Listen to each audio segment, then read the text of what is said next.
Dean Kamen, who I think became part of the governor's network, the Segway inventor. I remember he came into town a number of years ago. Right. Well, that was very interesting. We started to ask the question: how do we get our kids to be more interested in science, math, technology, engineering, STEM? And as we looked around, we found that there were these new ways of teaching science and technology in a much more hands-on and connected way.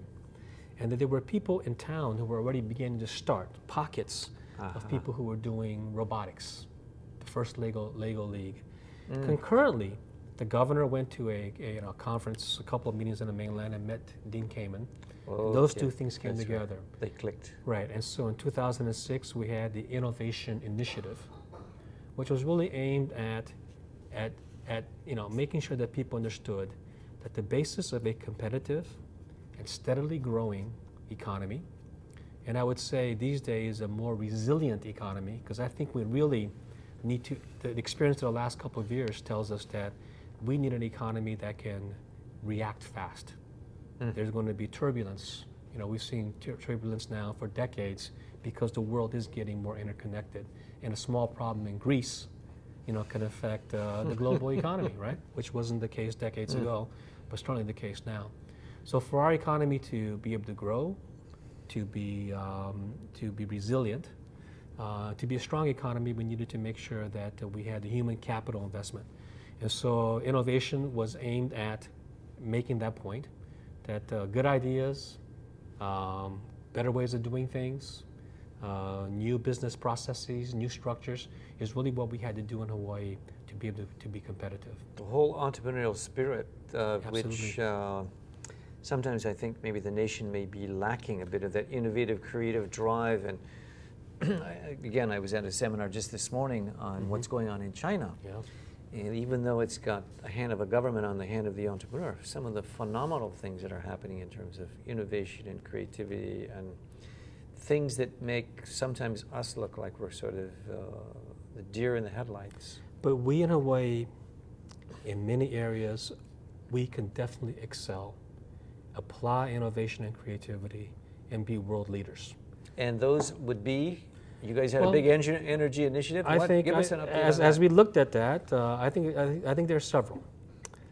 We focused on energy, and it was not just because of Hawaii's overdependence on imported fossil fuel, but we recognized that the transition to a clean energy economy was something the entire globe was going to be focused on.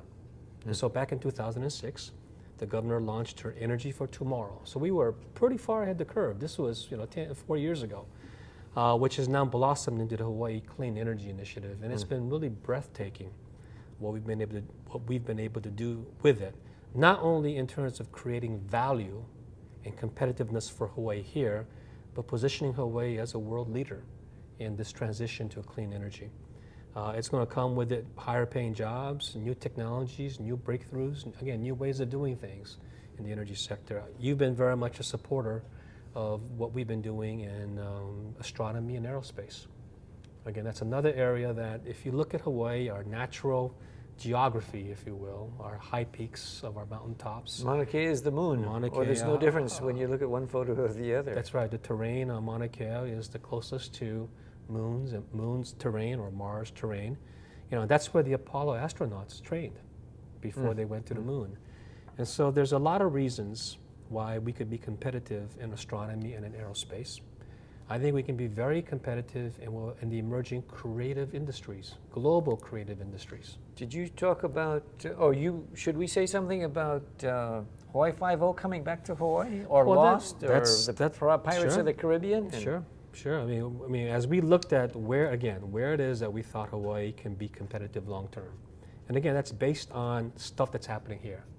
If you take a look at the Hawaii culture, the host culture, the melting pot of all the Asian cultures, the American culture, we have a lot of interesting influences, and out of that melting pot of influences emerges certain art forms, both the written, the music, the performance. It's all there. It's a very unique art form. And so one of the first things we did when we went to DBED, is I looked at that and said there's a emerging global creative industry. and we have what it takes here to be a part of it. So we set up a creative industries division that was supposed to capture and help nurture what was going on in music, what was going on in film, in digital media, in the written genre, in performing arts, in all the other expressions, including sculpture. Because, you know, again, it's the basis of the very rich culture that we have. And so we've had this creative industries division, of which film is only one piece, and film is thriving. Film defined as the shooting of major motion picture or documentary productions in Hawaii. That is thriving. I think this year we're going to be on track to hit a new record. I think offshore productions, things like Disney, you know, Pirates 5, the newly announced Hawaii 5.0 series, you know, the sort of re-pick up, and several other major movies like Descendants, and that was shot here a couple of weeks ago. The total spend is probably going to exceed $300 million this year. Wow. You know, these production companies. You know, I had heard 100 million, and well, 200 if we go well, 300 million. That's exceptional. Right. And sustainable. We believe it is. So long, again, as we pay attention to the basics. It's not enough, in my mind, to say that we have some of the best shooting venues in Hawaii, and we do. Just like in energy, it's not enough to say we have a lot of wind and sun.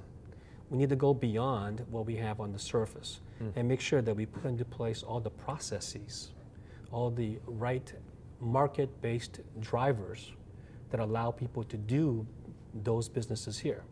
So from the film and film production area, we've been focused on film permitting. You know, so whenever they shoot, they have to do things the right way, access to permits. We use our Diamond Head studio as an incentive, so they have a sound stage. We're working with landowners from Kamehameha Schools to Castle and Cook to others who have facilities that could be converted into film studios. We're working with the Academy for Creative Media at UH. We're working with the community college. We're even, Gene, working with our local high schools and junior high schools. So we're going to raise up actors and actresses? The creative talent. My vision for the creative industry in Hawaii is not merely that we just shoot a lot of good movies here. That's important. Shooting Lost here, shooting some of these big motion pictures will really help our economy, bring value in. Our vision in the creative industry sector is that we develop and own the intellectual property.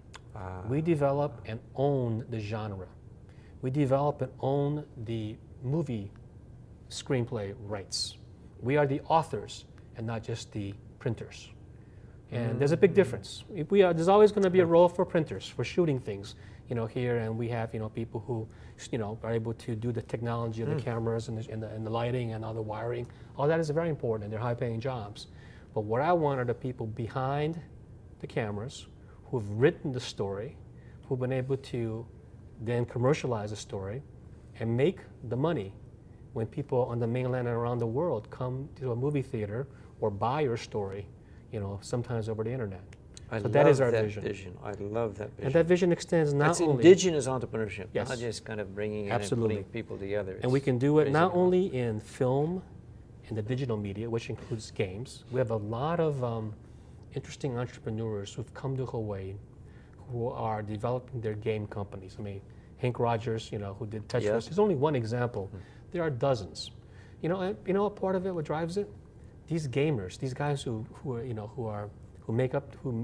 build these games, they love living in a creative environment.